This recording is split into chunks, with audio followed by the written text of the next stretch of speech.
Hi മക്കളെ, yes Avinya miss ആണ്. അപ്പോൾ നമ്മളെ ഓണം എക്സാം ഒക്കെ കഴിഞ്ഞു, നിങ്ങളൊന്ന് ഫ്രീ ആയിരിക്കുന്ന സമയമല്ലേ.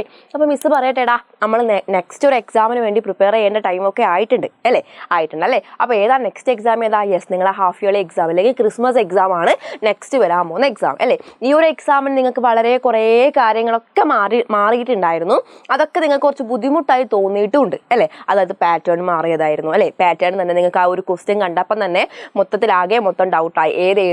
എഴുതണ്ട അതൊക്കെ നിങ്ങൾക്ക് എന്തായി ഡൗട്ടായി അല്ലേ. നമ്മളെ പൊതുവിദ്യാഭ്യാസ വകുപ്പ് മുന്നേ തന്നെ പറഞ്ഞിട്ടുണ്ടായിരുന്നു പാറ്റേൺ മാറും. അവരതിൻ്റെ മോഡലൊക്കെ പബ്ലിഷ് ചെയ്തതായിരുന്നു.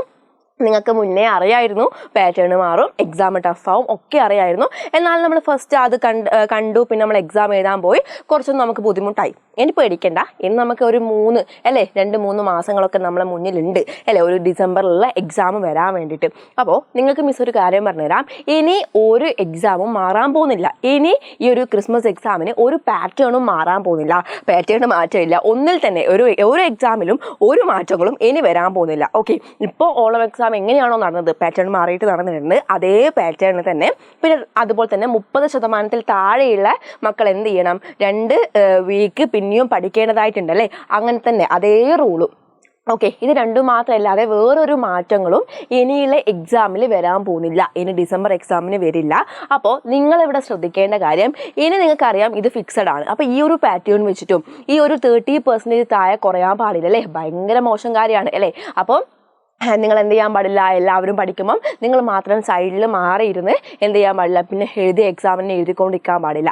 അപ്പം നിങ്ങൾ മനസ്സിലാക്കേണ്ട കാര്യം, ഇനി ഇതൊന്നും മാറില്ല. ബട്ട് മാറേണ്ടത് ആരാണ് മക്കളെ? നിങ്ങളാണ്. മാറേണ്ടത് നിങ്ങളാണ്. അതൊരു കാരണവശാലും നിങ്ങളോട് മറന്നു പോകാൻ പാടില്ല. നിങ്ങളൊന്ന് ആലോചിച്ച് നോക്കുക, നമ്മൾ ഓണം എക്സാമിൻ്റെ സമയത്ത് നമുക്ക് വേറൊന്നും ചെയ്യാനില്ലായിരുന്നു അല്ലേ. ഓണം എക്സാം മാത്രം എഴുതി പഠിച്ച് എക്സാം എഴുതിയാൽ മതി അല്ലേ. അതിൽ പോലും B ഗ്രേഡും C ഗ്രേഡും D ഗ്രേഡും ഒക്കെ കിട്ടിയ മക്കളിതാ മിസ്സിൻ്റെ മുന്നിലുണ്ട് ഇല്ലേടാ. നിങ്ങൾക്ക് ഓരോരുത്തർക്കും അറിയാം അല്ലേ. അപ്പോൾ നിങ്ങളൊന്ന് ആലോചിച്ച് നോക്കിയാൽ, ഈ ക്രിസ്മസ് എക്സാമിന് വരുന്നതിന് മുന്നേ ഇവിടെ എന്തുണ്ട്, ഒരു കലോത്സവം ഇല്ലേ. നിങ്ങൾ ഓരോരുത്തരും അതിൽ എന്ത് ചെയ്യുന്നുണ്ടാവും, പങ്കെടുക്കുന്നുണ്ടാവും. എല്ലാവരും പങ്കെടുക്കണം അല്ലേ. നമുക്ക് കിട്ടുന്ന ഒരു ചാൻസ് ആണ്. നമ്മൾ വെറുതെ എന്ത് ചെയ്യാൻ പാടില്ല, സ്പോയിൽ ചെയ്ത് കളയാൻ പാടില്ല അല്ലേ. നിങ്ങൾ ആലോചിച്ച് നോക്കി, ഈ ഒരു കലോത്സവത്തിൻ്റെ പ്രാക്ടീസും കൂടെ നിങ്ങളെ എഡ്യൂക്കേഷനും മുന്നോട്ട് കൊണ്ടുപോകണം അല്ലേ. നിങ്ങൾക്ക് ഓണം എക്സാം മാത്രം പഠിക്കുന്ന സമയത്ത് നിങ്ങൾക്ക് കുറച്ച് ബുദ്ധിമുട്ടായിരുന്നു എക്സാം എഴുതാൻ വേണ്ടിയിട്ട്. ഇപ്പം നിങ്ങൾക്ക് എന്തും കൂടി വരുന്നുണ്ട്, കലോത്സവം വരുന്നുണ്ട്, അതിന് പുറമെ എക്സാമും വരുന്നുണ്ട്. അപ്പം നിങ്ങൾ ആലോചിച്ച് നോക്കുക, അത് മാത്രം പഠിക്കുന്ന സമയത്ത് ഇത്ര മാർക്കേ നിങ്ങൾക്ക് കിട്ടിയിട്ടുള്ളൂ എങ്കിൽ ഇത് രണ്ടും നോക്കുന്ന സമയത്ത് നിങ്ങളുടെ മാർക്കിൻ്റെ അവസ്ഥ എന്താവുമെന്ന് നിങ്ങളൊന്ന് ആലോചിച്ച് നോക്കുക. മിസ് പേടിപ്പിച്ചതല്ല. നിങ്ങൾക്ക് എന്ത് വേണം, രണ്ടും ഒരേപോലെ മുന്നോട്ട് എന്ത് ചെയ്യണം, കൊണ്ടുപോകണം അല്ലേ. അപ്പോൾ അതുപോലെയല്ല, ഓണം എക്സാമിന് 3 ചാപ്റ്റർ ആണെങ്കിൽ ഇവിടെ നിങ്ങൾ 6 ചാപ്റ്റർ പഠിക്കേണ്ടി വരും അല്ലേ. 3 ചാപ്റ്റർ, പുതിയ 3 ചാപ്റ്ററും പഴയ ചാപ്റ്ററും നോക്കിയിട്ടല്ലേ പോകാൻ പറ്റുള്ളൂ അല്ലേ. അപ്പോൾ ചാപ്റ്റേഴ്സിന് എണ്ണവും കൂടുതലാണ് അല്ലേ. നമ്മളിങ്ങനെ വളരുന്നതിനെ നമുക്ക് കിട്ടുന്ന ആ ഒരു വെയിറ്റും എന്ത് ചെയ്യുക, കുറച്ച് കൂടുതൽ വരികയാണല്ലേ. അപ്പം നിങ്ങൾ മനസ്സിലാക്കേണ്ട കാര്യം ഇത്രമാത്രമാണ്, പഠിക്കാൻ ഇപ്പോഴേ സ്റ്റാർട്ട് ചെയ്യാം. ഓക്കെ, ഇപ്പോൾ ഉള്ള കുഞ്ഞു കുറച്ച് ടൈം എടുത്ത് പഠിച്ചാൽ മാത്രം മതി കേട്ടോ. ആ ഒരു എക്സാമിൻ്റെ സമയത്ത് പോലെ കാട് കയറി പഠിക്കേണ്ട ഒരാവശ്യമില്ല. മെല്ലെ ഇപ്പോഴേ നിങ്ങൾ പഠിക്കാൻ സ്റ്റാർട്ട് ചെയ്ത് കഴിഞ്ഞാൽ കലോത്സവം ഒരു വിഷയമല്ല, എത്ര ചാപ്റ്റേഴ്സ് വന്നതോ വിഷയമല്ല, ഹാഫ് ഇയർലി എക്സാം ഒരു വിഷയമല്ല, ഒന്നും ഒരു വിഷയമല്ല. സിമ്പിളായിട്ട് പഠിക്കാൻ വേണ്ടി പറ്റും. അപ്പോൾ നിങ്ങളെ ഹെൽപ്പ് ചെയ്യാൻ വേണ്ടിയിട്ടാണ് എജുപോഡിൻ്റെ ഫാസ്റ്റ് ട്രാക്ക് ബാച്ച്. ഓക്കെ, നിങ്ങളെ ഹെൽപ്പ് ചെയ്യാൻ വേണ്ടിയിട്ട് എജുപോഡിൻ്റെ ഫാസ്റ്റ് ട്രാക്ക് ബാച്ച് ഇവിടെ സ്റ്റാർട്ട് ചെയ്തിട്ടുണ്ട്. നിങ്ങൾക്ക് അറിയായിരിക്കും, ഈ ഒരു ഡേറ്റിനുള്ളിൽ ഈ ഒരു പ്രൈസിലായിരിക്കും നിങ്ങൾക്ക് എജുപോഡിൻ്റെ ഫാസ്റ്റ് ട്രാക്ക് ബാച്ച് കിട്ടുന്നുണ്ടാവുക. അതായത് നിങ്ങൾ മനസ്സിലാക്കേണ്ട കാര്യം, നിങ്ങൾക്ക് ഏറ്റവും ഇമ്പോർട്ടൻ്റ് ആയിട്ട് മാറിയൊരു കാര്യം പാറ്റേണാണ് അല്ലേ. ക്വസ്റ്റ്യൻ പേപ്പർ പാറ്റേൺ, അതായത് ഫസ്റ്റ് കാണുന്ന ഒരു കുട്ടിക്ക് ഭയങ്കര ബുദ്ധിമുട്ടായിരിക്കും ആ ഒരു പാറ്റേൺ അല്ലേ.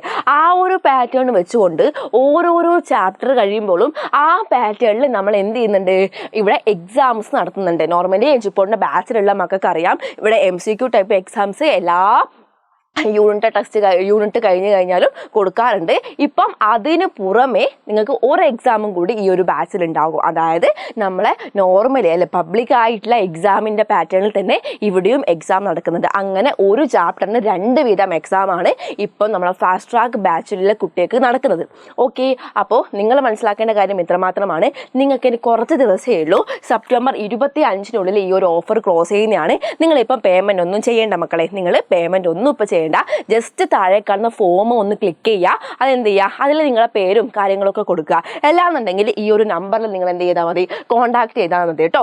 മിസ് ഗ്യാരണ്ടി ആണ്. ഈ ഒരു ഫാസ്റ്റ് ട്രാക്ക് ബാച്ച് നിങ്ങൾ ജോയിൻ ചെയ്ത് കഴിഞ്ഞാൽ ഒരു ബുദ്ധിമുട്ടും നിങ്ങൾക്ക് ഉണ്ടാവില്ല. അടിപൊളിയായിട്ട് നിങ്ങൾക്ക് പഠിക്കാൻ പറ്റും. ഇവിടെ നിങ്ങൾക്കറിയാം MCQ ടൈപ്പ് ക്വസ്റ്റ്യൻസും അതുപോലെ ഡിസ്ക്രിപ്റ്റീവ് ടൈപ്പ് ക്വസ്റ്റ്യൻസും 2 എക്സാമ്പിൾ ഉണ്ടാവും എന്ന് പറഞ്ഞല്ലേ. നിങ്ങൾ USSും കൂടി എഴുതാൻ പോകുന്ന മക്കളാണ്. അപ്പോൾ നിങ്ങൾക്ക് MCQ ടൈപ്പ് ക്വസ്റ്റ്യൻസ് വളരെ ഇമ്പോർട്ടൻ്റ് ആണ്. ഇനി നിങ്ങൾ USSന് മാത്രം പഠിക്കുകയില്ല, ഹാഫ് ഇയർലി, ആനുവലി ഈ എക്സാം ഒക്കെ നിങ്ങൾ അറ്റൻഡ് ചെയ്യണം അല്ലേ. അതുകൊണ്ട് തന്നെ നിങ്ങൾക്ക് ഡിസ്ക്രിപ്റ്റീവ് ടൈപ്പ് ക്വസ്റ്റ്യൻസും വളരെ ഇമ്പോർട്ടൻ്റ് ആയിട്ടുള്ള കാര്യമാണ്. ഓക്കെ, നിങ്ങൾക്ക് എന്താണോ വേണ്ടത് ആ വേണ്ടുന്ന കാര്യം ഞങ്ങൾ എന്ത് ചെയ്യുക, ഞങ്ങൾ തേടി പിടിച്ച് കണ്ടെത്തി കേട്ടോ. എന്നിട്ടാണ് നിങ്ങളുടെ മുന്നിൽ ഈ ഒരു ബാച്ചിനെ ഇൻട്രൊഡ്യൂസ് ചെയ്യുന്നത്. നിങ്ങൾ ഇനി ഒട്ടും വൈകേണ്ട. അപ്പോൾ ഓൾ ദ ബെസ്റ്റ്.